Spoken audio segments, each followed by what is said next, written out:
It does have that romantic literary quality about it, doesn't it? Lovely, quite right. God bless all mariners and the lighthouse, quite right. Absolutely. Now, from one anniversary to another, the 40th of coach firm National Express. When it started, most passengers used the service to go to the beach or countryside. These days, it ferries millions of us to work, college or to see family. And the birthday coincides with a report which is asking MPs to encourage people to make more use of coaches and of buses, as Robert Murphy reports. In a coach, you have a chauffeur. And there's room for your friends as well. If you were without friends when you started the tour, it won't be for very long. The house party atmosphere erodes everyone's reserve. In the early days, when news reporters really did talk like that, and you could smoke if you liked, National Express sold itself as a party on wheels, to the coast or to the country. But there's a strange thing about coach tours. They breed their own festive atmosphere. The single company took control over most of Britain's competing coach operators in 1969. It published its first national guide in '72 and used its now famous name the following year. There have been some dramatic changes since the 70s.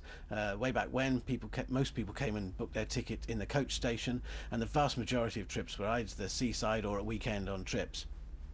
Of course, the coach was much less reliable then as well. Nowadays, the number of passengers have grown from 13 million to 18 million, so it's on the up there.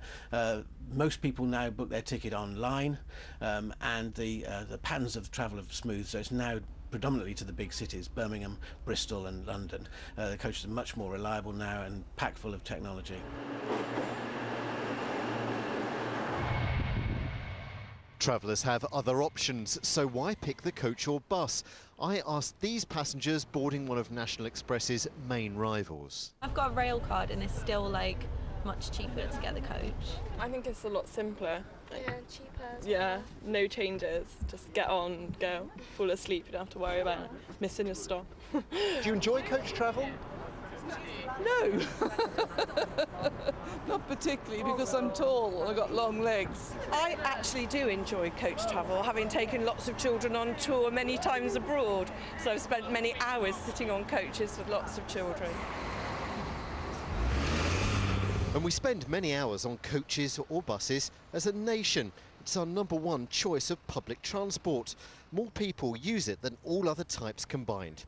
The survey showed that 1 in 10 passengers would have to look for work elsewhere if their route closed. Buses are loved by many environmental groups. One has this week asked MPs to give the green light to ideas to make trips on buses better. Bus lanes that help buses get people where they need to get to quickly. A full double-decker bus could take 75 cars off the road.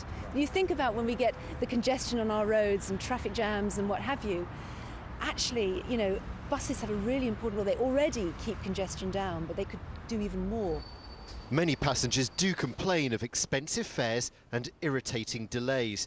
But surely even the most grudging bus user will raise a glass to National Express on its anniversary and be thankful the vehicles have improved so much since the early 1970s. Robert Murphy in Bristol for the West Country Tonight.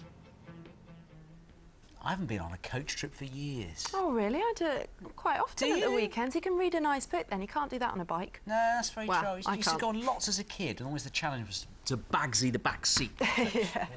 That's where the bad boys sat. Yeah. Enough of that.